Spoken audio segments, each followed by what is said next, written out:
Hi friends, welcome to my channel. এই প্রথম নজিরবিহীন একটি সিদ্ধান্ত গ্রহণ করল মধ্যশিক্ষা পর্ষদ। হ্যাঁ, ঠিক শুনেছেন, এই বছর একটি নজিরবিহীন সিদ্ধান্ত গ্রহণ করলো মধ্যশিক্ষা পর্ষদ, যেটা কখনো এর আগে ঘটেছে বলে অন্তত আমার জানা নেই। যদি আপনার জানা থাকে তাহলে নিঃসন্দেহে আপনারা কমেন্ট বক্সে জানিয়ে যাবেন কবে হয়েছে, কার ক্ষেত্রে হয়েছে।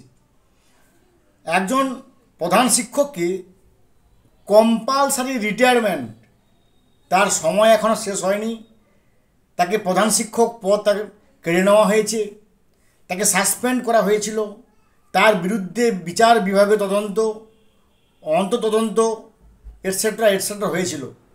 শেষকালে শেষ সিদ্ধান্ত গ্রহণ করা হলো ওনাকে চাকরি থেকে কম্পালসারি রিটায়ারমেন্ট, বাধ্যতামূলক ওনাকে চাকরি থেকে সরিয়ে দেওয়া হলো।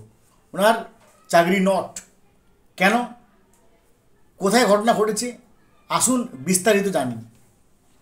এবং নিশ্চয়ই আপনারা জানেন যে আমাদের মধ্যে অনেকে আছেন প্রধান শিক্ষক হওয়ার পরে বা প্রধান শিক্ষিকা হওয়ার পরে বা টিচার ইনচার্জ হওয়ার পরে তাদের মধ্যে একটা এমন ভাব আসে যে I am the headmaster, I am the headmistress, I am the teacher in charge, অর্থাৎ আমি সব কিছু, আমি যা বলবো সেটাই আইন।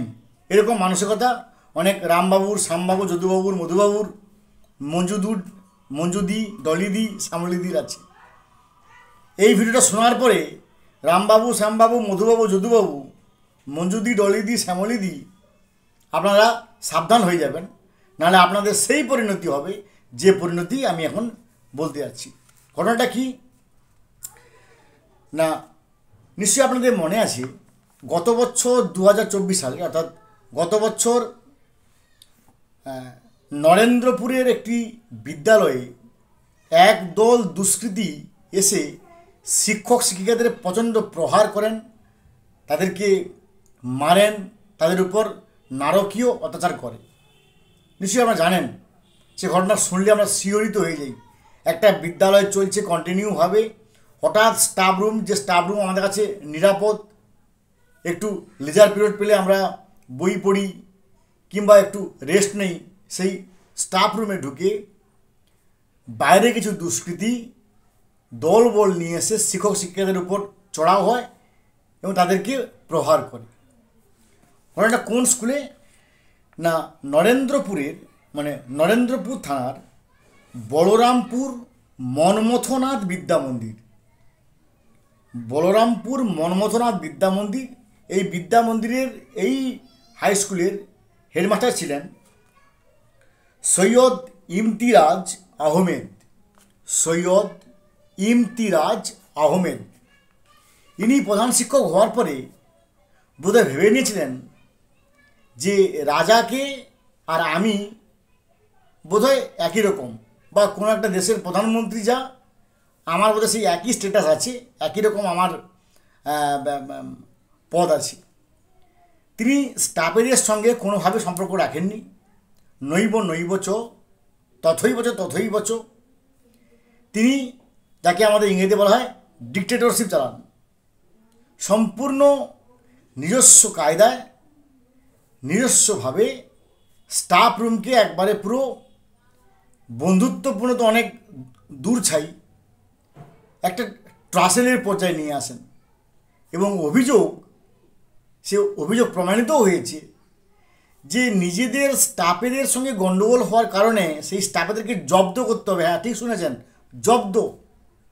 প্রধান শিক্ষক তিনি তো মঙ্গল গ্রহ থেকে আসেননি, তিনিও শিক্ষকের মধ্যে একজন শিক্ষক, তাকে বেছে নেওয়া হয়েছে।